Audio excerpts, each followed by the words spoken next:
Hello friend, SP education में आपका हार्दिक स्वागत है। आज की क्लास में हम लोग बात करने वाले हैं मनी एंड बैंकिंग की, जिसे मुद्रा एवं बैंकिंग आप लोगों की स्क्रीन पर दिख रहा होगा कि आज हम लोग करने वाले हैं मनी एंड बैंकिंग की क्लास। और मनी एंड बैंकिंग में हम लोग करेंगे मुद्रा के कार्य। मुद्रा के कार्य जो है, मुद्रा का वर्गीकरण, मुद्रा की चीज़ें, सारी की सारी सभी चीज़ें हम लोगों ने पीछे जो क्लासें हुई हैं उनमें हम लोगों ने डिस्कस कर दी हैं। ये जो मनी एंड बैंकिंग की क्लास है बहुत दिनों बाद हो रही है आप लोगों की, लेकिन ये प्रॉपर आप लोगों को यहाँ पर मिलती रहेगी। मनी से संबंधित हम लोग मनी सप्लाई की भी बात करेंगे यहाँ पर, तो मनी से संबंधित जितने भी क्वेश्चन हैं आप लोगों के वो यहाँ पर हम लोग सॉर्ट आउट कर लेंगे।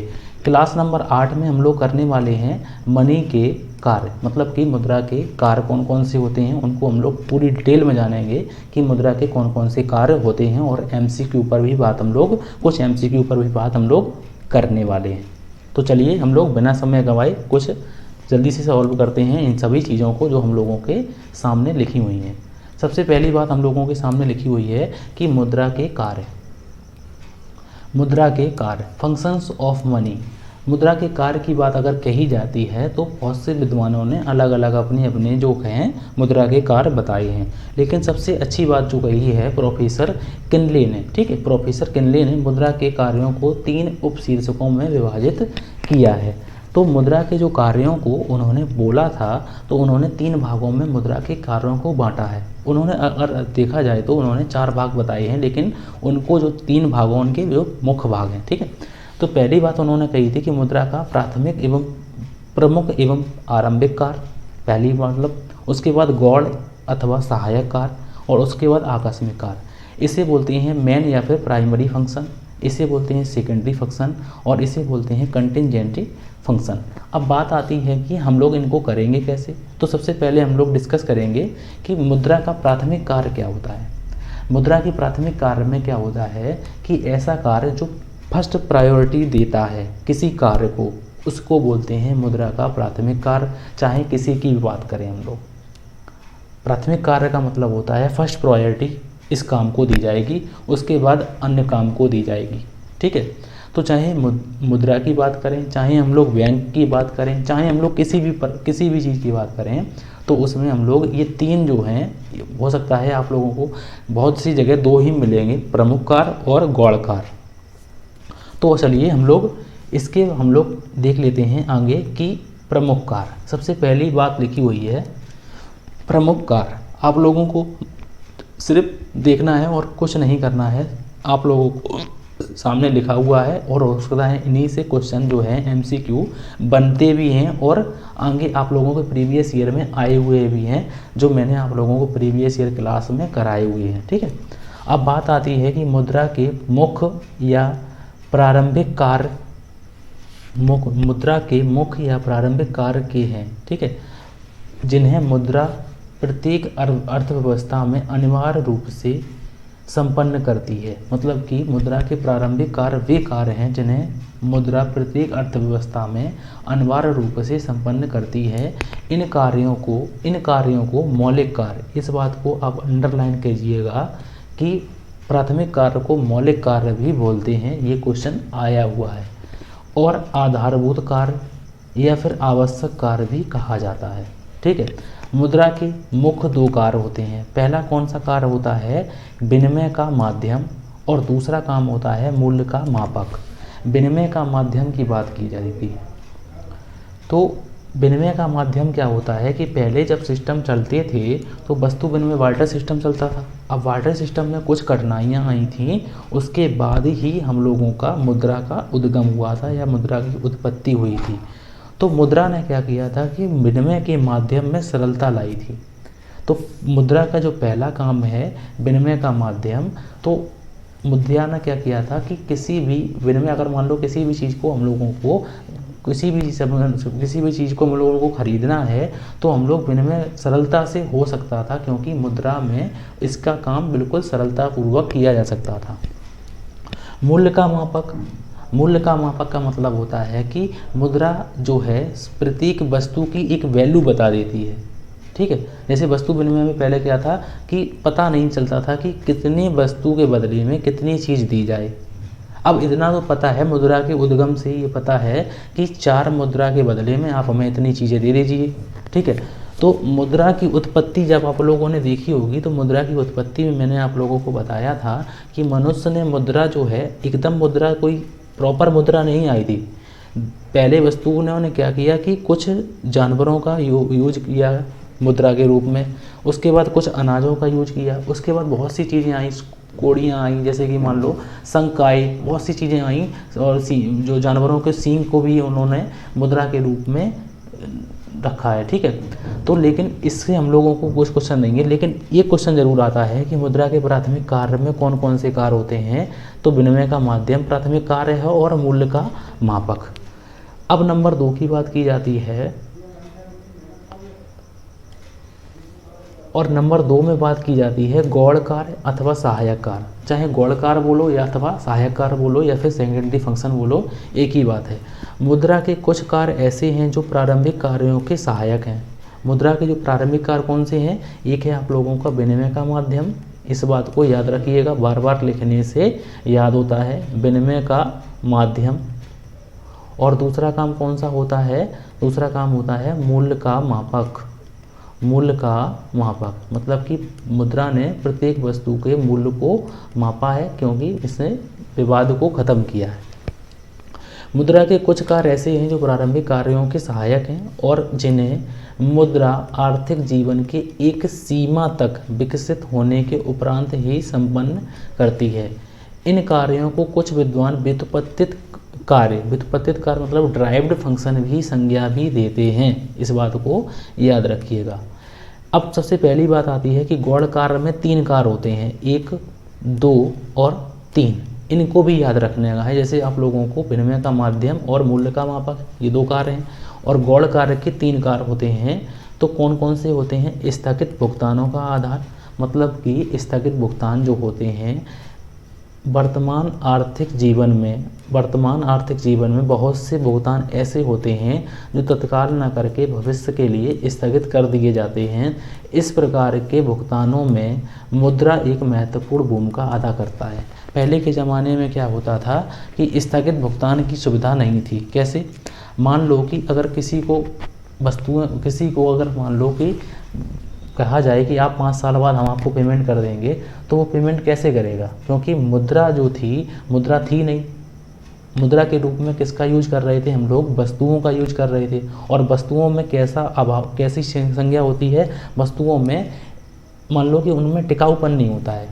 टिकाऊपन कहाँ होता है? क्योंकि कुछ दिनों बाद वो वस्तुएं खराब हो जाती हैं। तो उसमें क्या था कि मुद्रा ने स्थगित भुगतानों का आधार प्रदान किया। दूसरा है मूल्य संचय। मूल्य संचय का आधार इसे होता है कि मनुष्य स्वभाव से ही जागरूक प्रति का होता है, भविष्य के प्रति जागरूक होता है। मतलब कि हम लोग अपने बच्चों के लिए और बच्चे अपने बच्चों के लिए कुछ करना चाहते हैं। तो इसी प्रकार जब पहले की बात की जाती है वस्तु विनिमय में, तो जितने भी माँ बाप सोचते होंगे कि हमारे बच्चे के लिए हम ये संपदा छोड़ जाएं, तो उसमें क्या था कि वस्तुएं थी मुद्रा के रूप में। अब वो सोचते थे कि वस्तुएं मान लो छोड़ भी जाते हैं तो वस्तुएं कुछ दिनों बाद खराब हो जाएंगी। तो इसमें क्या था कि मुद्रा के आने से मूल्य संचय का आधार भी प्रदान किया मुद्रा ने, क्योंकि मनुष्य जो है वो स्वभाव से ही भविष्य के प्रति जागरूक रहता है। अतः वह अपनी आय का कुछ ना कुछ अंश अवश्य बचाता है, जिससे वह भविष्य की आकस्मिक एवं अन्य आवश्यकताओं को सरलतापूर्वक संतुष्ट कर सके। मतलब हो सकता है भविष्य में हम लोग जब अपनी आकस्मिकताएं, जो इच्छाएं होती हैं, वो आवश्यकताएं होती हैं, उनको पूरा कर सकें भविष्य में, ठीक है। तब हमारे पास इतनी अर्निंग ना हो, इसीलिए हम लोग सेविंग करते हैं। और सेविंग का मतलब होता है संचय करना। संचय का मतलब आप तो समझ गए होंगे। रिजर्व जब हम लोग बनाते हैं तो प्रत्येक कंपनी रिजर्व बनाती है। वो किस लिए बनाती है रिजर्व? इसीलिए तो बनाती है कि हमें भविष्य में अगर कोई दिक्कत आएगी, कोई कंटिजेंसी अगर हम लोगों की लायबिलिटी आएगी, तो हम वहाँ से फुलफिल कर लेंगे। तो इसीलिए मुद्रा ने क्या काम किया कि मूल्य संचय का आधार प्रदान किया, ठीक है। और नंबर 3 जो है मूल्य हस्तांतरण का साधन। मुद्रा जो है वस्तुओं को ले जाने में दिक्कत होती थी। वस्तु विनिमय में क्या होता था? वस्तुओं को ले जाने में दिक्कत होती थी, और मुद्रा ने ये काम जो है बिल्कुल सरल कर दिया, क्योंकि मुद्रा को ले जाने में बिल्कुल सरलता है। इसलिए एक समय क्या है मूल्य हस्तांतरण का साधन। आधुनिक समय में विनिमय का क्षेत्र बहुत व्यापक हो गया है। विनिमय का क्षेत्र मतलब कि अगर हम लोग मार्केटिंग की बात करें तो बहुत व्यापक मतलब बड़े स्तर का हो गया है। मुद्रा क्रय शक्ति के हस्तांतरण का सर्वोत्तम साधन है।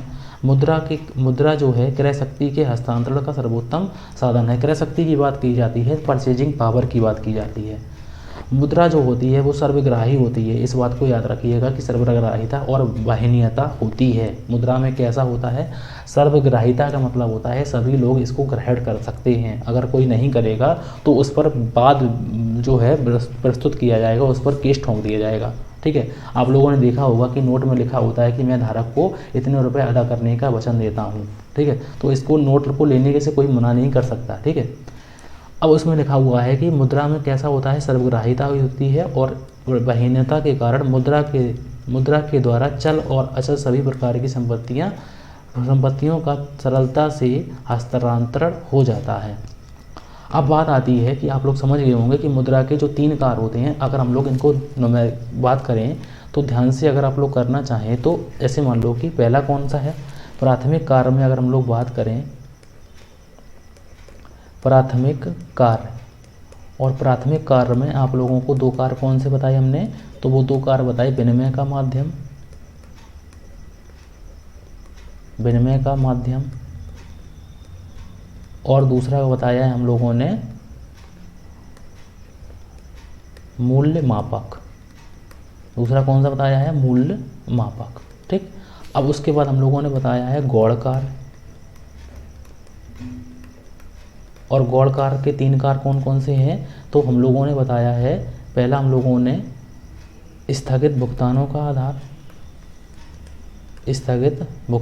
आधार, और हम लोगों ने क्या बताया है, मूल्य संचय का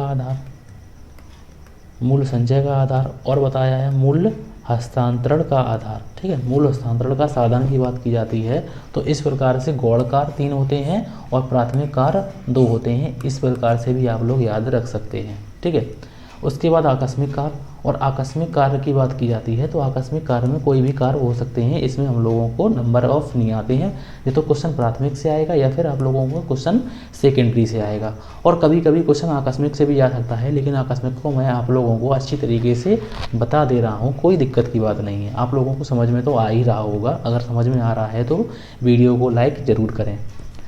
अब बात आती है कि मुद्रा के आकस्मिक कार्यों से हमारा अभिप्राय उन कार्यों से है जिन्हें मुद्रा केवल कुछ विशेष परिस्थितियों में ही संपन्न करती है। अन्यथा आकस्मिक कार्य की बात हम लोग नहीं करते हैं। मुद्रा के इन कार्यों से अर्थव्यवस्था को स्थायित्व तथा दृढ़ता प्राप्त होती है। अतः आर्थिक विकास के साथ साथ ये कार्य अधिक महत्वपूर्ण स्थान प्राप्त करते चले जा रहे हैं। ये कार्य निम्नलिखित हैं। ये कार्य कौन कौन से हैं, इनको हम लोग देख लेते हैं और फिर हम लोग MCQ की बात करेंगे। नंबर 1 की बात करी जाती है तो आकस्मिक कार्य में सामाजिक आय का वितरण। सामाजिक आय का वितरण मतलब कि अगर मान लो कि वस्तुओं की बात की जाए, वस्तुओं की बात की जाती है तो वस्तुओं को उत्पादन करने के लिए जो हम लोग श्रम जो है, लेबर जो पूंजी श्रम इनका यूज करते हैं, तो इनमें जो है इनकी भी एक लागत होती है और इनकी लागत को हम लोग समान रूप से बांटना, ये हम लोगों का कैसा है, सामाजिक आय का वितरण करने का ये पहला हम लोगों का आकस्मिक कार्य होता है। दूसरा कौन सा है, साख व्यवस्था का आधार। प्रत्येक जो है बैंक, अगर हम लोगों की बात की जाती है तो मुद्रा ने क्या किया है कि साख व्यवस्था का आधार। साख व्यवस्था का मतलब होता है कि जिसके पास पैसा है, जैसे मान लो मेरे पास पैसा है या आपके पास पैसा है, तो आप लोगों के पास साख अच्छी होगी। आप लोगों ने देखा होगा कि जो लोग अमीर व्यक्ति होते हैं उनकी साख जो होती है वो ज़्यादा अच्छी मानी जाती है। ठीक है, तो ये आकस्मिक कार्य के अंतर्गत आते हैं, इनमें ज़्यादा डिटेल में हम लोगों को नहीं करना है। और नंबर 3 है सीमांत उपयोगिता का साम्य, और नंबर 4 है संपत्ति की तरलता। अगर आप लोग कहेंगे तो आप लोगों को इन जो है आकस्मिक कार्य की जो फोटो जो है वो आप लोगों को या फिर टेलीग्राम चैनल पर, मेरे टेलीग्राम चैनल पर आप लोगों को इनकी आकस्मिक कार्य की जो है, अगर डिटेल की बात करें तो इसकी जो आकस्मिक कार्य की आप लोगों को वहाँ पर आप लोगों को पिक मिल जाएगी। टेलीग्राम चैनल आप लोगों को डिस्क्रिप्शन बॉक्स में लिंक में रखा है, आप लोग वहाँ पर देख सकते हैं। ठीक है, अब बात आती है कि इनके MCQ की बात करते हैं हम लोग। अब MCQ की बात करते हैं। क्लास को ज़्यादा लंबा नहीं खींचेंगे, बस जल्दी जल्दी से हम लोग कोई समय गवाए बिना समय गवाए आप लोगों को फटाफट से क्वेश्चन को सॉल्व करवाएंगे। नंबर 1 की बात की जाती है तो मनी शब्द की उत्पत्ति लैटिन भाषा के किस शब्द से हुई है? तो मनी शब्द की उत्पत्ति, ये मैंने क्वेश्चन आप लोगों को करवाया हुआ है, मोनी से हुई है, मोनेट से हुई है, मोनेटा से हुई है या फिर मोनो से हुई है। मनी शब्द की उत्पत्ति किस शब्द से हुई है, ये आप लोगों को क्वेश्चन का आंसर बताना है। तो मनी शब्द की उत्पत्ति, रोम में एक देवी थी मोनेटा देवी, उनके नाम पर मनी शब्द का आया हुआ है। अगर आप लोगों ने उत्पत्ति वाला जो वीडियो नहीं देखा है उसको ज़रूर देख लीजिए, क्योंकि ये क्वेश्चन जो है वहाँ पर भी मैंने डिस्कस किया हुआ था। अब बात आती है नेक्स्ट क्वेश्चन की, और नेक्स्ट क्वेश्चन में परिभाषा लिखी हुई है कि मुद्रा वह है जो मुद्रा का कार्य करे। ये फेमस परिभाषा दी किसने है? तो प्रोफेसर सिजाविक ने, प्रोफेसर थॉमस ने, या फिर प्रोफेसर हार्टले ब्रदर्स ने, या फिर जर्मन अर्थशास्त्री नेप का। तो इनमें से किसने जो है यह कहा है कि मुद्रा वह है जो मुद्रा का कार्य करे? ये बात किसने कही थी? तो ये बात आप लोगों को पता है कि ये बात किसने कही थी? हार्टले ब्रदर्स साहब ने ये बात आप लोगों को ये बात कही थी। ठीक है, अब बात आती है नेक्स्ट क्वेश्चन में, और नेक्स्ट क्वेश्चन में लिखा हुआ है क्वेश्चन नंबर 3, और क्वेश्चन नंबर 3 में लिखा हुआ है कि मुद्रा के प्राथमिक और द्वितीय कार्य को क्या कहा जाता है? मुद्रा के प्राथमिक और द्वितीय कार्य को क्या कहा जाता है? मुद्रा के स्थैतिक कार्य, मुद्रा के गत्यात्मक कार्य, उपयुक्त में से दोनों, या फिर उपयुक्त में से दोनों में से उपयुक्त में से कोई नहीं है। असत्य लिखा हुआ है, ये क्वेश्चन जो है यहाँ पे असत्य लिखा हुआ है, सॉरी असत्य। ठीक है, मुद्रा के प्राथमिक और द्वितीय कार्यों को क्या कहा जाता है? तो मुद्रा के प्राथमिक और द्वितीय कार्यों को मुद्रा के स्थैतिक कार्य कहा जाता है। नेक्स्ट क्वेश्चन, और नेक्स्ट क्वेश्चन में लिखा हुआ है क्वेश्चन नंबर 4, और क्वेश्चन नंबर 4 में लिखा हुआ है कि निम्नलिखित में से कौन सा कथन गलत है? इनमें से कौन सा कथन जो है वो गलत है? मुद्रा विनिमय का एक माध्यम है, तो बिल्कुल सही है। मुद्रा मूल्य का मापक है, बिल्कुल सही बात है। मुद्रा रोजगार के सृजन का आधार है, हो सकता है। मुद्रा विलंबित भुगतानों का आधार है, ये भी बिल्कुल सही है। तो ये जो है रोजगार की बात इसमें नहीं की जाती है, तो रोजगार की बात तो हम लोग किसी कार्य में नहीं किया है। तो ये जो ऑप्शन है ये बिल्कुल सी ऑप्शन गलत है, और यही हमसे पूछा है, गलत पूछा है, तो गलत का भाई गलत। उसके बाद नेक्स्ट क्वेश्चन, और नेक्स्ट क्वेश्चन में लिखा हुआ है क्वेश्चन नंबर 5, मुद्रा वह धुरी है जिसके चारों ओर अर्थ विज्ञान चक्कर लगाता है। ये परिभाषा किसने दी है? तो ये परिभाषा पीगू ने दी है, मॉर्सल ने, रॉबर्टसन ने, या फिर हम ने। तो किसने ये जो है ये बात कही थी कि मुद्रा वह धुरी है जिसके चारों ओर अर्थ विज्ञान चक्कर लगाता है? तो ये परिभाषा जो कही थी, तो ये परिभाषा कही थी हमारे मॉर्सल साहब जी ने। तो इसका राइट आंसर होगा बी ऑप्शन, बिल्कुल सही आंसर हो जाएगा।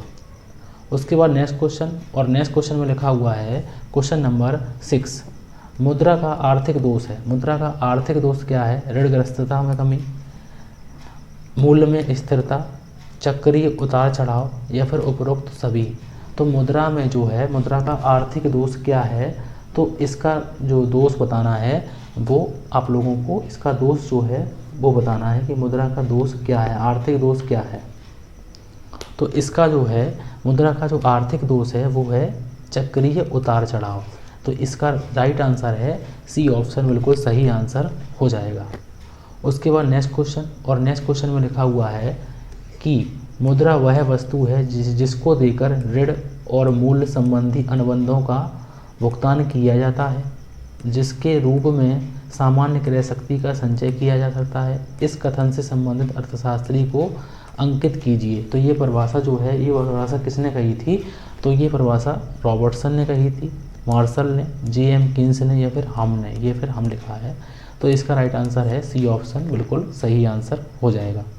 उसके बाद नेक्स्ट क्वेश्चन, और नेक्स्ट क्वेश्चन में लिखा हुआ है क्वेश्चन नंबर 8 में कि किसी भी वस्तु को मुद्रा के रूप में स्वीकार किए जाने के लिए उसकी सबसे पहली आवश्यक विशेषता क्या है? किसी भी वस्तु को मुद्रा के रूप में स्वीकार किए जाने से सबसे पहले उसकी जो है आवश्यक विशेषता क्या है? सर्व स्वीकृति, विधि ग्राह्यता, मूल्य में स्थिरता, या फिर स्वर्ण में परिवर्तनशीलता। तो किसी भी वस्तु की बात की जाती है तो सबसे पहले उसमें सर्वग्राह्यता होती है, जिसे मैंने आप लोगों को बताया है सभी लोगों को स्वीकार होती है।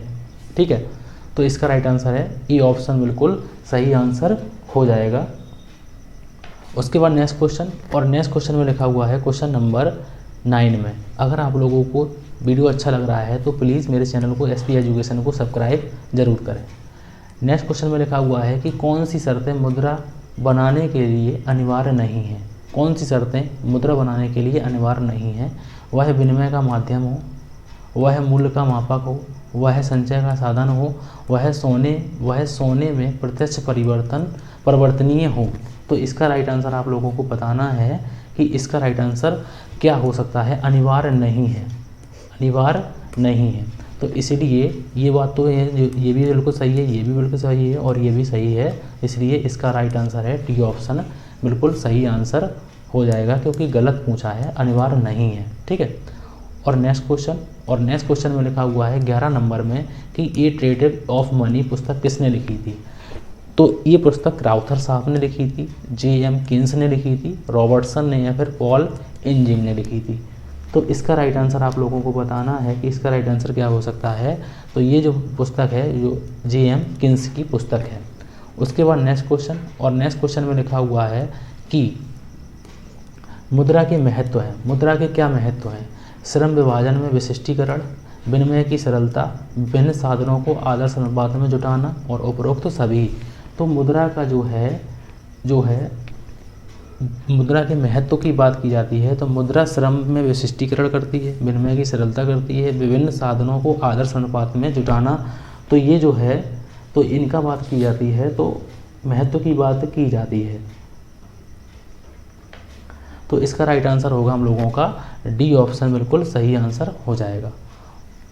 डी ऑप्शन बिल्कुल सही आंसर हो जाएगा। उसके बाद नेक्स्ट क्वेश्चन और लास्ट क्वेश्चन आज का हम लोगों का कि मुद्रा के प्रयोग से पूंजी की गतिशीलता बढ़ जाती है, पूंजी की गतिशीलता बढ़ जाती है, ये जो है यहाँ पे घट जाती है लिखा हुआ है, पूंजी की गतिशीलता समाप्त हो जाती है, पूंजी की गतिशीलता यथा स्थिर रहती है। तो मुद्रा के प्रयोग से क्या होता है? तो मुद्रा के प्रयोग से क्या होता है कि पूंजी की गतिशीलता जो होती है वो बढ़ जाती है, क्योंकि अगर हम लोग ज़्यादा मुद्रा का यूज करेंगे तो उससे क्या होगा कि गतिशीलता बढ़ी रहेगी, क्योंकि तरलता जो है लिक्विडिटी बनी रहेगी। ठीक है। तो आज की क्लास में हम लोगों ने मुद्रा के कार्य की बात की है और मुद्रा के जो कार्य की बात की के साथ में हम लोगों ने उनके कुछ MCQ भी आप लोगों के सामने प्रस्तुत किए हैं, सामने रखे हैं। अब हम लोग नेक्स्ट क्वेश्चन में आप लोगों को जल्द से जल्द अब बजट की क्लास भी मिलेगी, जो बजट आप लोगों ने देखा होगा कि 2023-24 हम लोगों ने बजट की भी बात हम लोग जल्द से जल्द करेंगे और आप लोगों को ऐसे ही क्लासें आप लोगों को प्रॉपर मिलती रहेंगी। आज की क्लास के लिए थैंक यू फॉर वॉचिंग।